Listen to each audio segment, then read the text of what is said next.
사람이 죽었다가 부활한다는 것은 사실 보지 못하면 믿기 어렵습니다.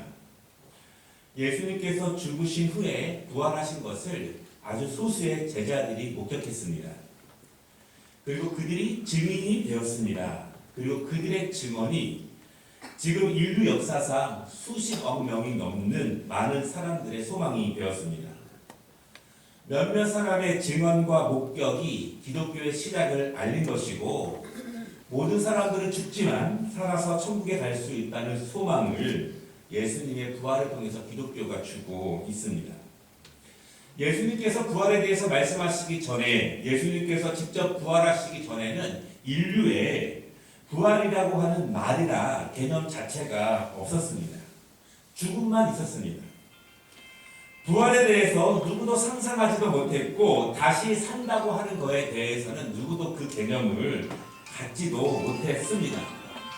예수님께서 처음으로 부활에 대해서 말씀하신 것입니다. 우리가 오늘 같이 읽은 말씀 그 전에 있는 16장 21절부터 보면은요, 예수님께서 부활에 대해서 말씀을 하십니다.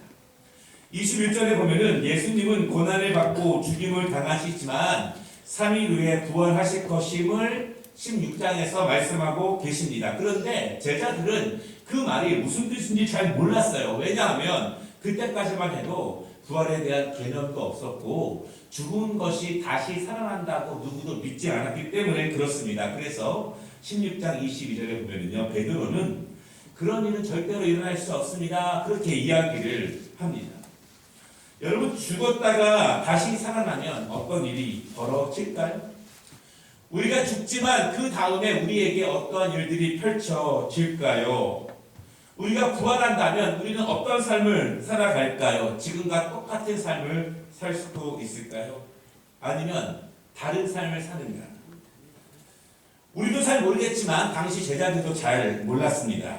그래서 예수님께서는요, 부활한 다음에 그 삶이 어떨지 잠시 보여주십니다. 그것이 오늘 17장 1절부터 13절까지에 있는 말씀입니다. 17장 1절에 보면은요, 예수님께서 죽으심과 부활에 대해서 말씀하십니다. 그 말씀하신 6일 후에 3명의 제자들을 데리고 높은 산에 올라가셨습니다. 산 위에 올라가셨는데 제자들이 보고 있는데 예수님의 몸이 변하는 거예요. 예수님의 몸이 변형되십니다. 어떻게 변하냐면 예수님의 얼굴이 해같이 빛나게 되고 옷이 빛과 같이 휘어졌다, 그렇게 말씀하고 있습니다. 그것이 끝이 아니에요. 하늘에서 모세와 엘리야가 내려와서 예수님과 더불어서 대화를 하고 있습니다. 그런데 제자들이 보기에 그 모습이 너무 영광스럽습니다. 베드로와 요한과 야고보는 평생 들어본 적도 없고 본 적도 없는 영광스럽고 아름다운 모습을 17장에서 목격하고 있습니다. 어떻게 사람의 몸이 해같이 빛날 수 있을까? 그리고 이스라엘 사람들이, 백성들이 우러러보고 있는 믿음의 종인 엘리야와 모세가 살아서 내려와서 그들 앞에서 예수님과 더불어서 대화하고 있는 모습, 그 모습은 너무 놀라운 모습이고 너무나 영광스러운 모습이에요. 그 모습이 얼마나 영광스럽고 아름다운지 4절 말씀 보면은 베드로가 말하길, 주여 여기가 좋사오니 여기에 초막을 짓고 우리 여기서 삽시다, 그렇게 예수님께 말하고 있습니다. 너무 좋은 것입니다. 너무 아름답기 때문에 그냥 산 위에서 살고 싶은 것이지 산 아래로 내려가고 싶지가 않습니다. 제자들이 한 번도 들어보지도 못했고 경험하지 못한 것들을 경험하고 있습니다. 그런데 제자들을 더 놀라게 하고 두렵게 하는 일이 생기는데요, 5절에 보니까 호련히 빛난 구름이 그들을 덮고 그 가운데 소리가 들립니다. 이는 내 사랑하는 아들이요 내 기뻐하는 자니 너희는 그의 말을 들으라. 그 음성이 하늘에서 똑똑하게 들립니다.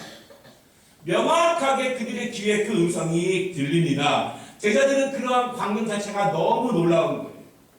그리고 두려워서 엎드립니다.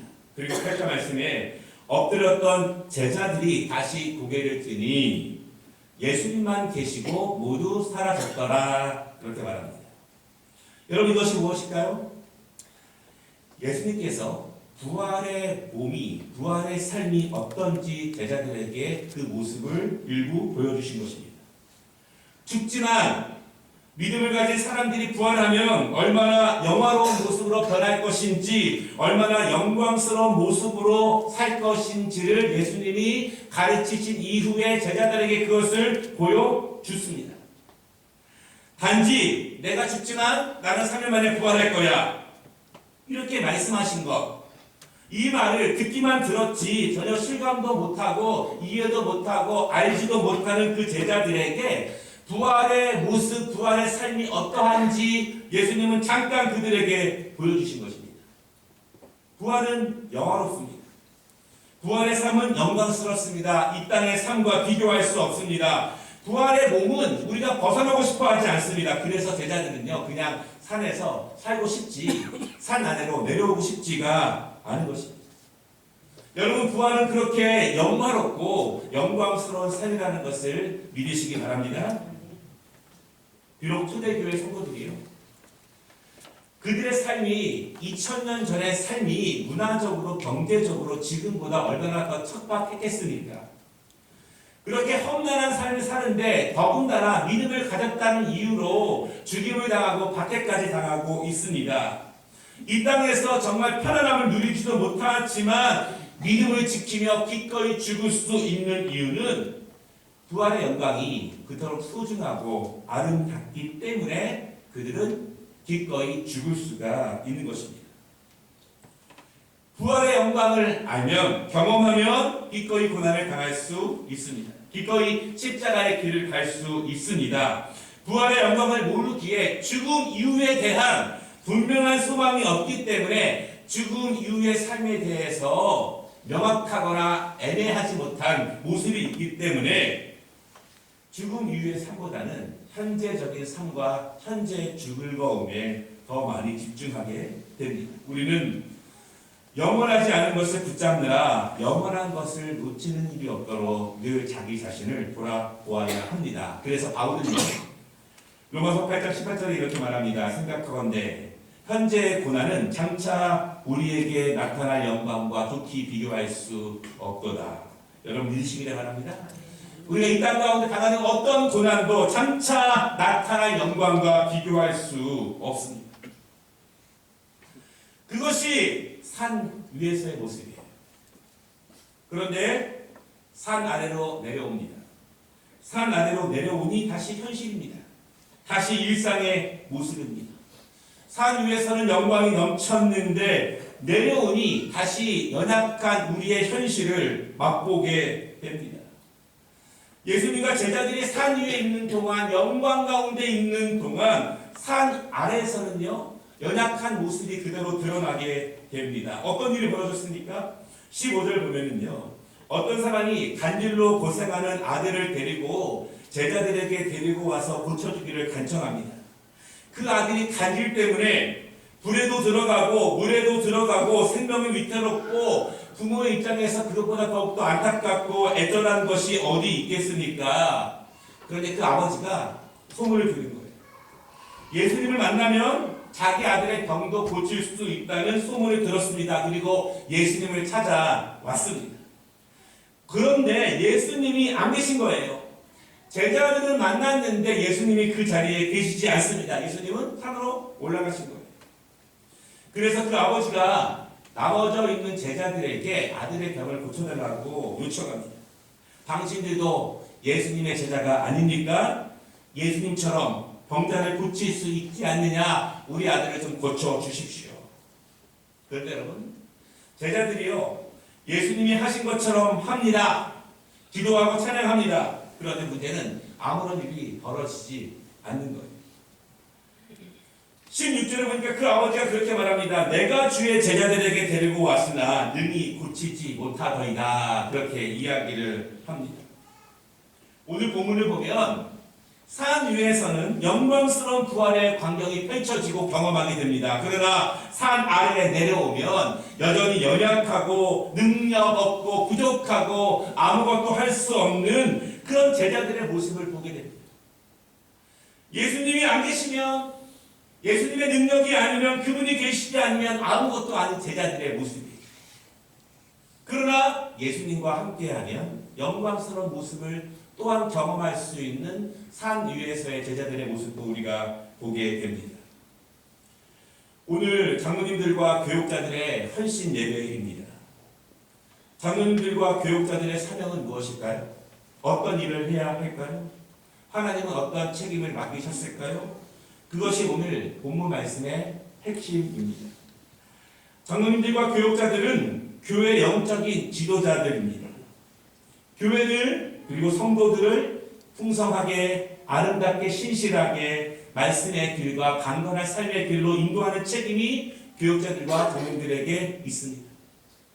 그 일이 무엇인가? 그 일은 바로 산 위에 있는 영화롭고 아름다운 일이 산 아래서도 펼쳐지도록 애쓰고 노력하는 것이 장로님들과 교육자의 사명임을 믿습니다.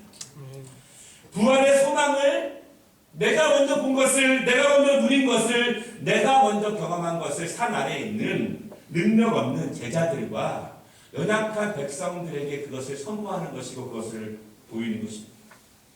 영광스러운 부활의 아름다움을 우리도 미처 몰랐지만 예수님과 더불어 함께하는 것, 부활의 산소망, 예수 그리스도의 능력, 복음의 은혜와 축복, 산 위에서 벌어지고 있는 것들을 누리고 감사하고 느끼고 있는 것들을 산 아래에 있는 능력 없는 연약한 백성들에게도 알게 하는 것이고 누리게 하는 것입니다. 그러기 위해서는요, 산 위에 있는 일들을, 영화로운 일들을 우리 장로님들과 교육자들이 먼저 알아야 합니다. 소망을 가지고 확신 있게 산 아래에 있는 성도들에게 산 위에 있는 일들을 전하는 것입니다. 산 위에서 어떤 일들이 펼쳐지고 있습니다. 부활의 영광이 얼마나 아름다운 것인지에 대해서 산 아래와 산 위가 서로 연결되게 하는 것이 장로님들의 사명이고 교육자들의 사명이 아닐까 그렇게 생각합니다. 만약 여러분, 베드로와 요한과 야고보는 산 위에서의 영광스러운 일들을 경험했습니다. 그런데 그들만 그것을 알고 있고 산 아래에 있는 제자들과 연약한 백성들은 전혀 그 일을 모르고 있다면 얼마나 안타까울까요? 그것을 알게 하는 것, 그것을 전하게 하는 것, 그것이 장로님들과 교육자들의 사명일 것입니다.